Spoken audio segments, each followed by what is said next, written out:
ഇതൊക്കെ കണ്ടോ വിണ്ട് നിൽക്കുന്നതാണോ? അടുത്തൊരു തിരയിൽ ഈ ഒരു കട്ട മൊത്തത്തിൽ ചിലപ്പോൾ അങ്ങോട്ട് അടർന്നു വീഴും.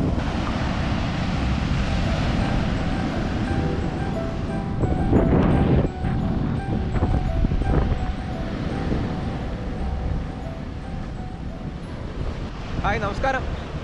വ്ളോഗേട്ടനാണ്. ഞാനിപ്പോൾ നിൽക്കണതേ വാടാനപ്പള്ളി ബീച്ചിലാണ് കേട്ടോ. വാടാനപ്പള്ളി ബീച്ച് എന്നൊക്കെ പറഞ്ഞു കഴിഞ്ഞാൽ നമ്മുടെ തൃശ്ശൂർ ജില്ലയിൽ തന്നെ ഏറ്റവും മനോഹരമായിട്ടുള്ള ഒരു ബീച്ച് എന്നൊക്കെ വേണമെങ്കിൽ പറയാം. വാടാനപ്പള്ളി, ചാവക്കാട് ബീച്ചുകളൊക്കെയാണ് കുറച്ച് ആളുകൾക്ക്, കൂടുതൽ ആളുകൾക്കൊക്കെ വന്ന് ബീച്ച് ആസ്വദിക്കാനൊക്കെ പറ്റുന്ന ടൈപ്പിലുള്ള ബീച്ചാണ്. അതായത് നല്ല പരന്ന് കിടക്കുന്ന മണൽപ്പരം ഒക്കെ ഉള്ള ബീച്ചാണ്. നമ്മൾ നിങ്ങൾക്ക് അറിയാത്തവർക്ക് വേണ്ടി പറയുന്നതാണ് കേട്ടോ. പലർക്കും നമ്മുടെ നാട്ടുകാർക്കൊക്കെ അറിയാം വാടാനപ്പള്ളി ബീച്ചിനെ കുറിച്ച്. അപ്പോൾ ഇപ്പോൾ ഇവിടെ വന്നപ്പോൾ വാടാനപ്പള്ളി ബീച്ചിലും ഈ കുഴിപ്പൻ തിരമാലകളാണ് ഇപ്പോൾ ഉള്ളത്.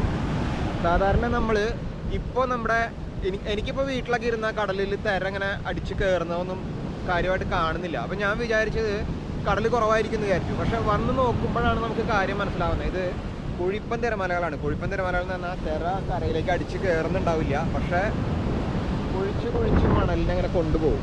ഇവിടെയൊക്കെ കണ്ടില്ലേ, വാടാനപ്പള്ളി ബീച്ചിൽ പോലും ഇപ്പോൾ കുഴിച്ച് കൊണ്ടുപോയിക്കൊണ്ടിരിക്കുക അവിടെ കുഴിപ്പൻ തിരമാലകൾ. നല്ലതുപോലെ കുഴിച്ച് കൊണ്ടുപോകുന്നുണ്ട് മണ്ണിനെ. ഈ മണൽത്തിട്ട കണ്ടാൽ നിങ്ങൾക്ക് അറിയാം കേട്ടോ. ഇവിടെ വരെ വന്നിട്ട് ആ ഒരൊറ്റ പോക്കിൽ മണൽ ഇടിഞ്ഞിടിഞ്ഞ് പോവുകയാണ് ചെയ്യുക. ഓരോ തിര വരുമ്പോഴും കണ്ടോ മണലിടിഞ്ഞത് കണ്ടോ. ഓരോ തിര വരുമ്പോഴും ഒരു ലോഡ് മണലൊക്കെയാണ് ഇങ്ങനെ ഇടിച്ച് കൊണ്ടുപോവുക. അങ്ങനെ വരുന്ന തിരമാലകളാണ് ഏറ്റവും ഡേഞ്ചറസ് ആയിട്ടുള്ളത്. അതായത് കരയിലേക്ക് കയറുന്ന തിരമാലകൾ കുറച്ച് വെള്ളം കയറുന്നേ ഉള്ളൂ, പക്ഷേ അതുകൊണ്ട് വലിയ പ്രശ്നമില്ല, മണൽ അങ്ങോട്ട് അടിച്ച് കയറുകയാണ് ചെയ്യുക. പക്ഷേ ഇത് ഇങ്ങനെ വരും, മണലിനെയും ഇടിച്ചങ്ങ് കൊണ്ടുപോകും. അങ്ങനെ പോയിക്കൊണ്ടിരിക്കുകയാണ് കേട്ടോ. ഇത് വയ്യോ കണ്ടോ, ഓരോ പോക്കിലും ഇവിടെ ഇടിഞ്ഞു പോകണം. ഓരോ പോക്കിലും മണലിനെ ഇടിച്ച് കൊണ്ടുപോകുന്ന ടൈപ്പ് തിരമാലകളാണ് കോഴിക്കോട് തിരമാലകളെന്ന് പറയുന്നത്. അപ്പോൾ ഇവിടെയൊക്കെ ഇത് രൂക്ഷമാണിപ്പോൾ. അപ്പം നമ്മുടെ സബ്സ്ക്രൈബേഴ്സ് കുറച്ച് പേരൊക്കെ ചോദിച്ചിട്ടുണ്ടായിരുന്നു സ്നേഹതീരം ബീച്ച് ഒന്ന് കാണിക്കാമോ. ഈ സമയത്ത് സ്നേഹതീരം ബീച്ച് എങ്ങനെയുണ്ട് എന്ന് അറിയാനുള്ള ഒരു ആകാംക്ഷ ഉണ്ടാവും എല്ലാവർക്കും. കാരണം സ്നേഹതീരം ബീച്ച് എന്ന് പറയുമ്പോൾ നമ്മുടെ തൃശ്ശൂരിലത്തെ ടൂറിസ്റ്റ് അട്രാക്ഷനാണ്. അതായത് ബീച്ച് ടൂറിസ്റ്റ് അട്രാക്ഷനുകളിൽ ഒന്നാണ് സ്നേഹതീരം ബീച്ച്. അപ്പോൾ നമുക്ക് എന്തായാലും അങ്ങോട്ടും പോവാം, സ്നേഹതീരം ബീച്ചിലേക്കൊന്ന് പോവാം. അപ്പോൾ ആ വഴിക്ക് കാണുന്ന കാഴ്ചകളെല്ലാം ഞാൻ കാണിച്ചു തരാം. എന്നിട്ട് നമുക്ക് സ്നേഹതീരം ബീച്ചിലേക്ക് പോവാം.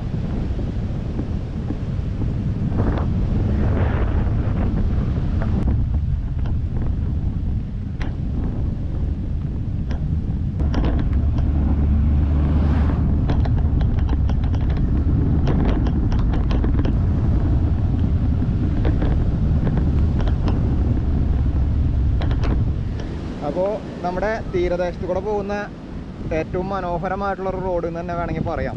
അതാണ് നമ്മുടെ വാടാനപ്പള്ളി ബീച്ച് മുതൽ സ്നേഹതീരത്തേക്ക് ഇങ്ങനെ പോകുന്ന റോഡ്. ഇതിലാണ് നമ്മുടെ തീരദേശ ഹൈവേ വരുന്നത് കേട്ടോ. അതിൻ്റെ കുറ്റിയാണ് ഈ കാണുന്നത്. അപ്പോൾ ഈ ഭാഗമെല്ലാം കംപ്ലീറ്റ്ലി ഇപ്പോൾ നന്നായിട്ട് കടൽ കയറുന്നുണ്ട് കണ്ടോ. ഈ ഒരു ഏരിയ മൊത്തത്തിൽ നല്ലപോലെ കയറുന്നുണ്ട് കേട്ടോ കടൽ. ഇവിടെയൊക്കെ ആകെ കുളവാഴകളും ചണ്ടിയും എല്ലാം വന്ന് അടിച്ച് കയറ്റിയിരിക്കുകയാണ്. അത്യാവശ്യം നല്ല രീതിയിൽ തന്നെ തിരമാലകളും ഉണ്ട് കണ്ടോ. ഇവിടെയൊക്കെ ഒരുപാട് റിസോർട്ടുകൾ, ഹോം സ്റ്റേകളൊക്കെ ഉണ്ട് കേട്ടോ. നിരവധി ടൂറിസ്റ്റുകളൊക്കെ വരുന്ന ഒരു സ്ഥലം തന്നെയാണ് നമ്മുടെ വാടാനപ്പള്ളി ബീച്ച്. പക്ഷേ അതിൻ്റെ ടൂറിസം സാധ്യതകളെ വേണ്ട രീതിയിൽ ഇതുവരെയും ഉപയോഗപ്പെടുത്തിയിട്ടില്ല. ഇനി അതിനുള്ള കാര്യങ്ങൾ നടന്നുകൊണ്ടിരിക്കുന്നുണ്ടെന്നാണ് അറിയാൻ കഴിഞ്ഞത്. കാരണം വാടാനപ്പള്ളി ബീച്ചിനെ നല്ലൊരു ടൂറിസം കേന്ദ്രമാക്കാനുള്ള സാധ്യതകൾ ഗവൺമെൻറ് മനസ്സിലാക്കി അതിനുള്ള കാര്യങ്ങൾ ചെയ്തു തുടങ്ങിയിട്ടുണ്ട്. അപ്പോൾ അതിൻ്റെ കാര്യങ്ങളൊക്കെ നടക്കുന്നുണ്ടെന്നാണ് ഞാൻ അറിഞ്ഞത്. അപ്പോൾ എന്തായാലും നല്ല മനോഹരമായിട്ടുള്ളൊരു ബീച്ച് തന്നെ ആയിരുന്നു. പക്ഷേ ഇപ്പോൾ ഈ മഴക്കാലത്ത് കുറച്ച് ഡേഞ്ചറാണ്. ഇവിടെ വരുന്നതൊക്കെ കൊള്ളാം, പക്ഷേ കടലിലിറങ്ങുക എന്നൊക്കെ പറയുന്നത് കുറച്ച് ഡേഞ്ചറസ് ആയിട്ടുള്ളൊരു കാര്യം തന്നെയാണ്. കടലും കണ്ട് ഒരു സൈഡിൽ കടലിൻ്റെ തൊട്ടടുത്ത് കൂടെ ഇങ്ങനെ റോഡ് സഞ്ചരിക്കുക എന്ന് പറയുന്നത് വളരെ രസമുള്ളൊരു സംഭവം തന്നെയാണ്. ഈ സ്നേഹതീരം ബീച്ചിലൂടെയുള്ള ഈ വാടാനപ്പള്ളി ബീച്ചിൽ നിന്ന് സ്നേഹതീരം ബീച്ച് വരെയുള്ള ഈ ഒരു റോഡ്.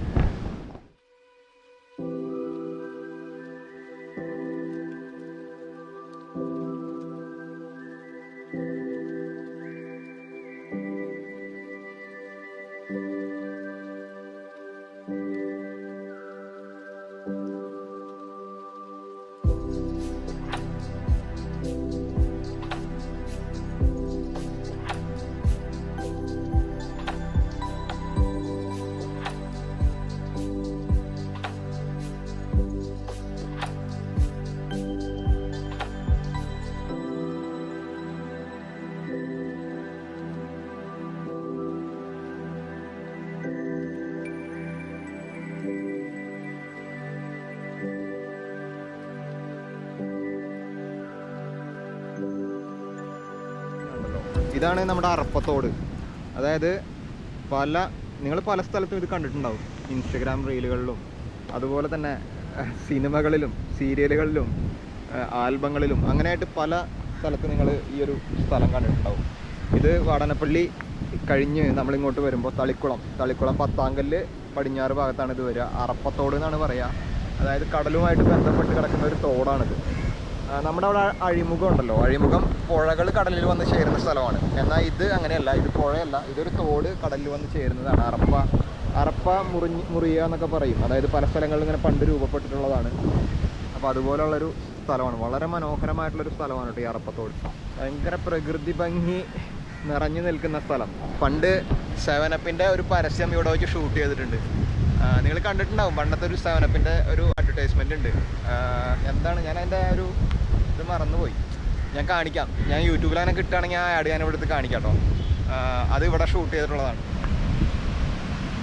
അപ്പോൾ കുറച്ച് നാൾ മുന്നേ വരെ ഈ അറപ്പത്തോടും കടലും തമ്മിലുള്ള ബന്ധം വിട്ടുകിടക്കായിരുന്നു. അതായത് ഇവിടെ മണലൊക്കെ അടിഞ്ഞു കൂടിയിട്ട് ഇതിൽ വെള്ളം ഒഴുക്കൊന്നും ഉണ്ടായിരുന്നില്ല. പക്ഷേ ഇപ്പോൾ വീണ്ടും അതൊക്കെ മാറി വെള്ളം അത്യാവശ്യം ഒഴുക്കൊക്കെ തുടങ്ങിയിട്ടുണ്ട് കേട്ടോ. കണ്ടോ, കടലും പുഴയും തമ്മിൽ ബന്ധമായിട്ടുണ്ട്. അതുപോലെ ഇവിടെ ഞാൻ പറഞ്ഞില്ലേ, ഈ കുഴിപ്പൻ തിരമാലകളുടെ പ്രശ്നം ഇവിടെയുണ്ട്. ഇവിടെ നിന്നൊക്കെ നല്ലതുപോലെ കുഴിച്ചു കൊണ്ടുപോകുന്നുണ്ടോ. ഇതൊക്കെ കണ്ടോ വിണ്ട് നിൽക്കുന്നതാണോ. അടുത്തൊരു തിരയിൽ ഈ ഒരു കട്ട മൊത്തത്തിൽ ചിലപ്പോൾ അങ്ങോട്ട് അടർന്നു വീഴും. ഈ വിള്ളൽ കണ്ടില്ലേ, ഈ വിള്ളൽ മൊത്തത്തിൽ അങ്ങ് അടർന്നു വീഴും. ഒരു തിരമാല അടുത്തൊരു തിരമാല നല്ല രീതിയിൽ വരികയാണെങ്കിൽ അത് അങ്ങനെ. അതുപോലെ തന്നെ ഇവിടെയൊക്കെ അതുപോലെ തന്നെ കണ്ടോ, ഇങ്ങനെ കട്ടയായിട്ടാണ് മണൽ അവിടെ നിന്ന് പോകുന്നത്. ഇവിടെ നിന്നൊക്കെ പോയിട്ടുള്ളതാണ്ടോ. അപ്പോൾ അതാണ് ഇവിടുത്തെ ഒരു അവസ്ഥ കേട്ടോ. ഇനി നമുക്ക് കുറച്ചുകൂടി അങ്ങോട്ട് പോയാൽ സ്നേഹതീരായി അങ്ങോട്ട് പോകാം. അതിന് മുമ്പ് ഞാൻ ഇതൊക്കെ ഒന്ന് കാണിച്ചു തരാം. അറപ്പത്തോടിൻ്റെ കുറച്ച് വിഷ്വൽസ് ഒന്ന് കാണിച്ചു തരാം.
കണ്ടോ. അപ്പോൾ സ്നേഹതീരം ബീച്ച് ക്ലോസ് ചെയ്തിരിക്കുകയാണ്. റെഡ് ഫ്ലാഗ് വെച്ചിട്ടുണ്ട്. അതുപോലെ കടലിൽ ഇറങ്ങരുത് എന്നുള്ള നിർദ്ദേശം ബോർഡും വെച്ചിട്ടുണ്ട് കേട്ടോ.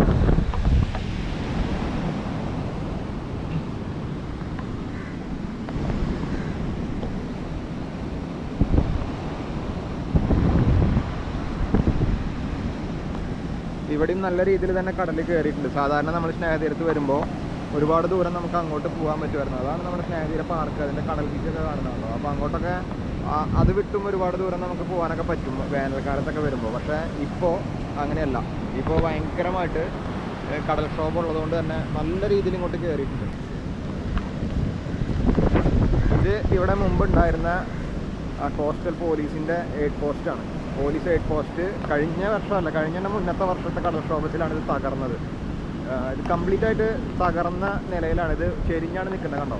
ഏത് നിമിഷം വേണമെങ്കിലും ഇത് മറിഞ്ഞ് വീഴാം. അതിൻ്റെ അടുത്തേക്ക് പോകുന്നത് തന്നെ ഡേഞ്ചറാണ്. ഇത് പൊളിച്ച് നീക്കണം ശരിക്കും. ഇത് ഇത്രയും ടൂറിസ്റ്റുകൾ വരുന്നൊരു സ്ഥലത്ത് ഈ അപകടകരമായ നിലയിൽ ഇതിനെങ്ങനെ നിർത്തുന്നത് ഭയങ്കര പ്രശ്നമാണ്. കാരണം ഇത് എപ്പോഴാണ് മറിഞ്ഞ് വീഴാന്നറിയില്ല. കാരണം അതിൻ്റെ ഒരു ചെരിവൊക്കെ കണ്ടോ, അത് തകർന്നിട്ടാണ് നിൽക്കുന്നത്, മൊത്തം തകർന്നിട്ടാണ് നിൽക്കുന്നത്. അതിൻ്റെ ചുമരുകളും എല്ലാം തകർന്നിട്ടാണ് നിൽക്കുന്നത്. നമ്മൾ അന്നത് കാണിച്ചിട്ടുണ്ടായിരുന്നു. അന്നത് തകർന്ന് വീഴുന്ന സമയത്ത് നമ്മൾ വീഡിയോ കാണിച്ചിട്ടുണ്ടായിരുന്നു. പക്ഷേ ഇതുവരെയും അത് പൊളിച്ച് നീക്കിയിട്ടില്ല കേട്ടോ. ഇത് പൊളിച്ച് നീക്കണം എന്തായാലും.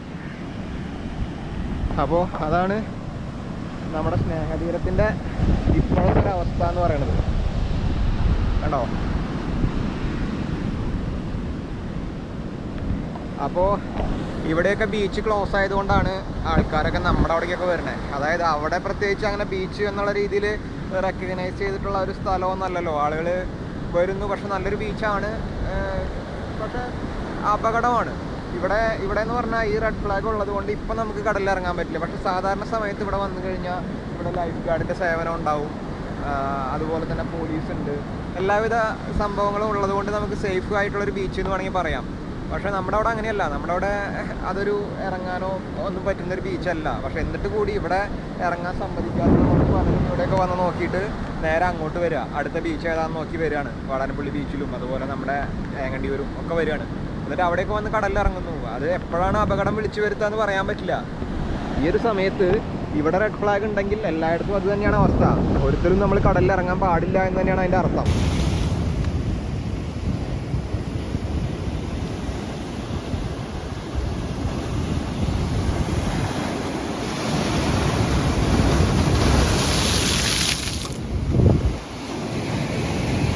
ഇതാണ് സ്നേഹതീരം ബീച്ച് കേട്ടോ. സ്നേഹതീരം പണ്ട് നമ്മൾ തെരണ്ടിയൊക്കെ പിടിച്ചിരുന്ന വീഡിയോ ഒക്കെ ഇതിൻ്റെ കുറച്ച് അപ്പുറത്തു നിന്നാണ്. അവിടെയാണ് നമ്മൾ തെരണ്ടി, കഴിഞ്ഞ വർഷം ഇഷ്ടം പോലെ തെരണ്ടി 100-150 കിലോ ഉള്ള തെരണ്ടികളൊക്കെ വലിച്ച് കയറ്റിയ സ്ഥലമാണ് കേട്ടത്. കണ്ടോ, ഇപ്പോൾ നല്ല കടലാണ്. കണ്ടോ, ഇതാണ് നമ്മുടെ സ്നേഹതീരം ബീച്ചിലത്തെ പാർക്കും സംഭവങ്ങളൊക്കെ ഇവിടെയാണ്. പക്ഷേ ഇപ്പോൾ ഇവിടെ വന്നിട്ട് യാതൊരു കാര്യമില്ല. കടൽ കണ്ട അവിടെ ഇരിക്കാം എന്ന് മാത്രം, അല്ലാതെ കടലിൽ ഇറങ്ങാനോ അങ്ങനെയുള്ള ആക്ടിവിറ്റീസിനൊന്നും പറ്റില്ല കേട്ടോ.